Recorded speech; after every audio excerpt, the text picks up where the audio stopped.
This is Stay Paid, a sales and marketing podcast on a mission to help you close more deals and retain more business.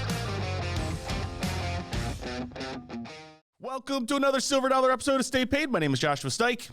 Oh, yeah, and I'm Luke Haker. Come on, Luke. Dude, I'm thrown Luke, off you're thrown because off. we have a guest in the studio. This and is it's our not normal for first Silver Dollars. First Silver Dollar guest. Wow. And Yeah. I'm right where I want to And be. you're in the right studio. between the two of you. So. Today, I've never heard that said before. Well, today on the Silver Dollar, we have Steven Guilfoile. He's the CEO and founder of AffordaCare Insurance. Steve's in town, and we did a little you did a motivation mindset Monday or whatever. Insurance agents today. Well, at least Earlier we think today. we did. We're not sure of the results Fingers yet. crossed. Yeah, so we figured we'd have Steven on the show and kind of tell Let's your go. story. Yeah. Well, first time or second time talker. Second time talking. Listener. Yeah, he was on the podcast. What has it been? At Almost least a year to the year, day. right? Yeah. That's what I was going to say. A year ago, you and your partner Shane came on. Today, we talked about mindsets. Just a little bit about Steven, so the audience knows. You are now up to 11,000 contracted agents underneath your insurance agency, which in the insurance game is just massive. And the way you've done it is incredible. You're up to how many locations?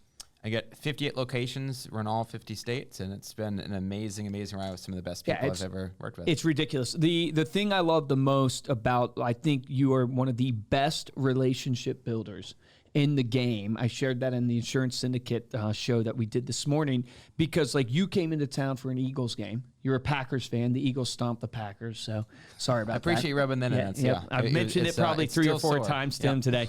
But the Eagles stomped the Packers. But you came in, you bought a plane ticket, came into town just to see us, just to build a relationship with us, continue nurturing the relationship. And that's really what's helped you grow your business. But I want you to share a little bit about your story because I want to focus in on the mindset that you have because you started out, you were making $12 an hour. And your first year getting into insurance, you made $200,000 or more in that year. And talk to us a little bit about that journey, what got you into insurance and how that was. Yeah, and to touch on what you said earlier, like we've grown this way and we haven't spent a single dollar on advertising, Facebook ads, whatever it may be. It's all been just core relationships. That's crazy. And that's, I think, the hardest and easiest way to do it, right? I guess getting started, again, it's one of those things because, again, everyone feels like they kind of have a story where it's like, I made more in my first month than in, my whole year working before that, right? And it's not so much, I think, the money, it's more of the mindset of saying there's a goal that you want to hit, and it's not necessarily what you're doing, it's who you're doing it with, and the structure that you're doing it being consistent. And I think just loving what you do enough that makes the hard days still enjoyable and then the good days actually fun, right? And we talked about, like if Michael Jordan loves winning, but he also has to love playing basketball because winning isn't enough. Money's not enough to do it, but it's a great first motivator to get started. Yeah, no, agree. Absolutely. We'll talk a little bit more about that mindset because I know, we all know the stats. We know what it takes to actually make it in insurance. I think we've interviewed Cody Askin. We had him on the podcast. 8% of insurance agents actually make it. So the grind and the mental fortitude, I guess, that you have to go through to actually make it in this business. Talk about that. So I think it's a really intimidating thing when you get into any industry. I think insurance is probably one of the hardest. Yeah. Where you see, this person made $1 million and this person did this or whatever, right? And you see this white noise. At the end of the day, I think if you just compartmentalize it like by steps and saying like, this seems like an insane thing. Like I'm making $10 an hour right now to think that you're going to make $800,000 in a month. It's just too mind-blowing to kind of like extrapolate. And the best analogy I can relate to is a couple months I'm going to be doing my first Ironman. Okay. And when I first looked into that, I'm like, the swim is like 3.8 kilometers. Dude. I can't like tread water for 30 seconds, right? So a lot of people... Wait, when are you doing your first Ironman? It's going to be in April. Okay, April. Right? Okay, so you got some time. Yeah. Okay. So is this the half, like you have to run half a marathon in the middle of... Yeah, so there's two of them. The full one is where you're doing basically a 3.8 kilometer swim, which is about 2.5 miles. Yep. That takes about an hour or two. And then you're biking for 110 miles, and then you run a marathon after that. Full marathon. And so each one of those things doesn't maybe sound that bad, but again, if you've they all never sound bad. done it before, right? And in college, I was a sprinter, right? Okay. So I'm going, I run maybe half a track and I'm like good for the week, right? And now you're basically doing about 13 to 14 hours without stopping. So again, going back to that thing with insurance to say it's not about the goal of the intimidation. It's about how do you break each part down, right? Are you calling, 10 people an hour and doing that for a certain number of months and years or whatever? So with the swimming, I was like, well, let me just see if I can swim long enough so I won't die. And just to live through the whole thing, right? And so it started out just like, and I guess the biggest takeaway on this is to say, if I said, hey, what do you think about swimming 2.5 miles, right? You'd say that'd be the hardest thing possible, right?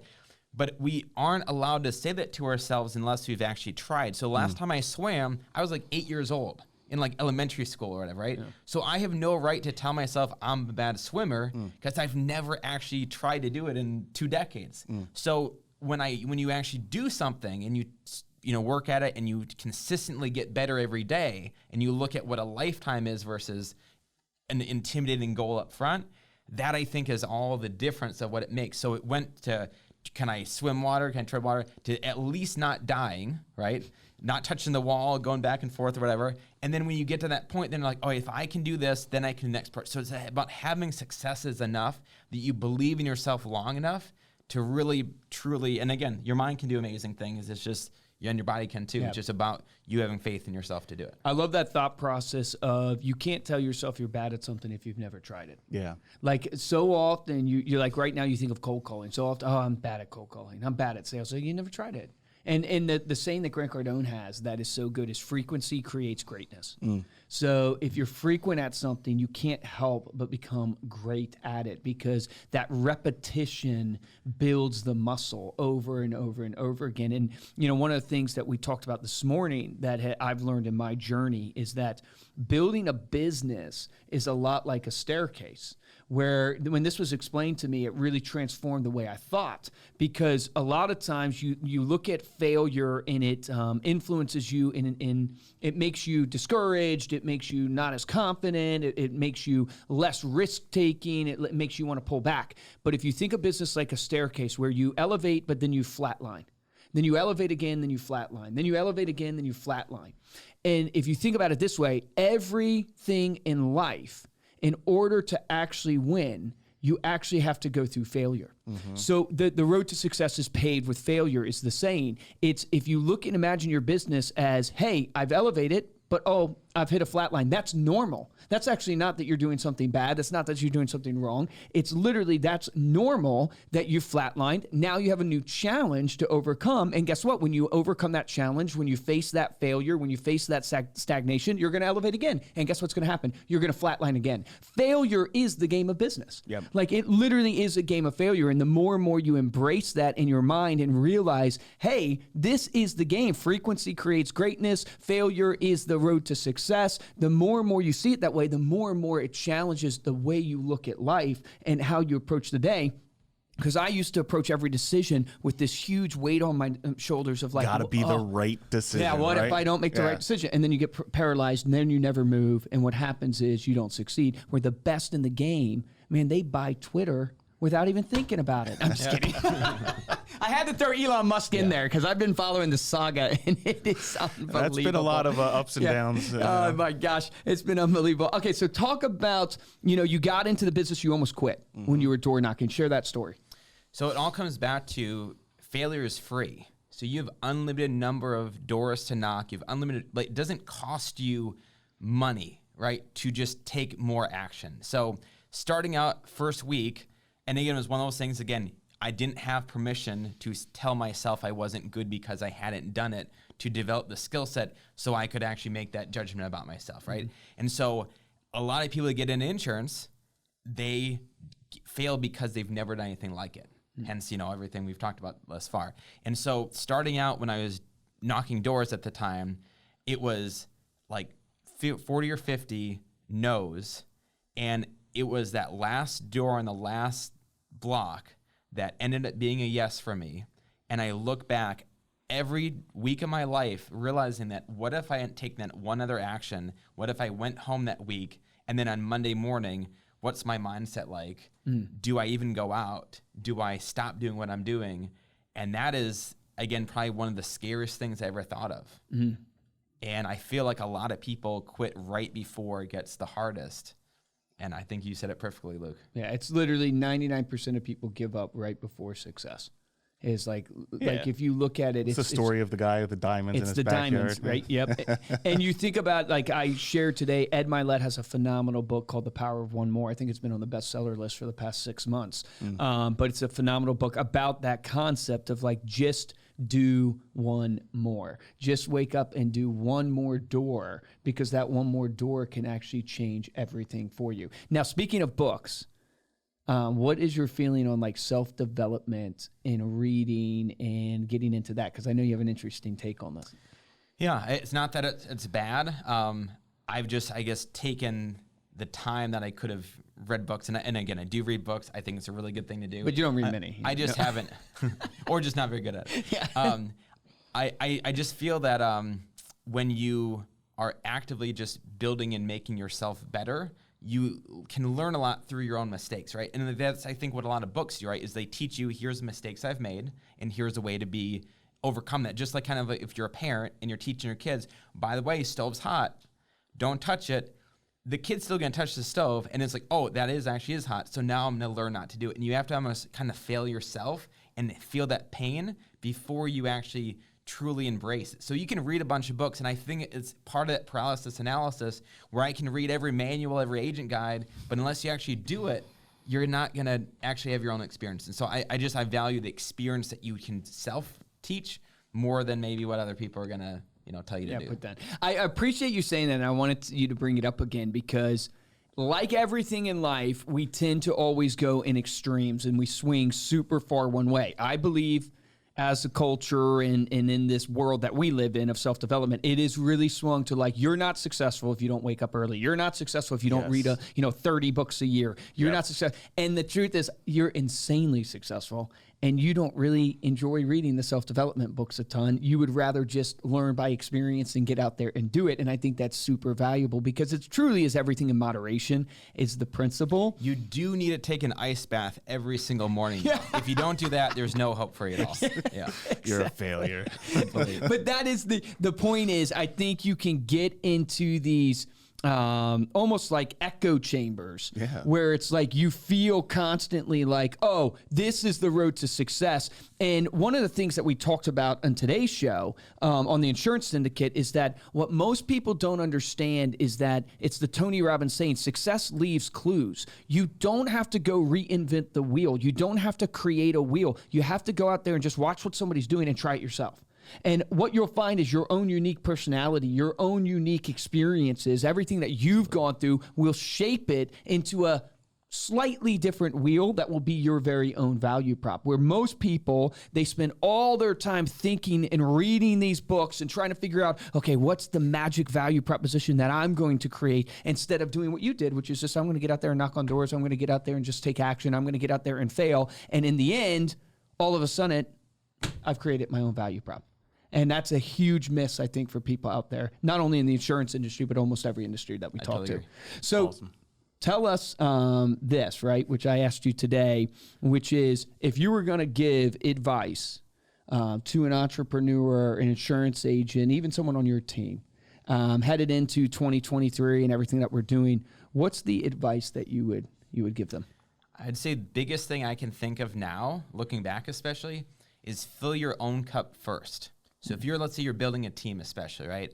If you can't take care of yourself, your own finances, your own family, your own actions, your own clients, then you got to take care of yourself first. And what I mean by that is as your cup overflows with prospects, with leads, with work, then that causes you to naturally become the need of other agents, the other staff and other things like that. So your overflowing cup then fills their cups. You are adding value to them. And now you become valuable, not because of a commission thing or by how much you're paying them, but you're giving them something that no one else can give them without just, shopping, right? Or just money. So that would probably be my best thing is take care of yourself, but add value by overflowing your own actions of what you can give. Fill your cup first. Steve, thanks so much for coming on to this episode, the Silver Dollar episode, let's the first one with the guest. Before we close out, let people know how they can connect with you. AffordaCareInsurance.com. probably the best way. And really, again, like we have, again, almost an office in every state that you're probably near. So just find them that way. And we are so appreciative of having you guys. You guys are probably, again, it's basically like the Steve between two ferns. Almost. So we can maybe rename it if we want to. But no, it's been a pleasure. You guys have been absolutely amazing. Awesome. Thank you. And thank you all so much for listening. You can head on over to staypaidpodcast.com for the show notes, and those links that Steven mentioned also will get you over to his company, AffordaCare Insurance, there as well. If you like this episode and want to support the show, 2 ways we ask you to do it. First is head on over to Apple Podcasts, drop us a 5-star review, and leave a comment while you're there. And the best way to show your support is just to share this episode with a friend. If you want to get a hold of me or Luke, you can email us at podcast@remindermedia.com. And of course, you can find us on social media. We are at Stay Paid Podcast. For this episode of Stay Paid, I'm Joshua Stike. Guys, I'm Luke Acree. Steve, thank you so much for being here, man.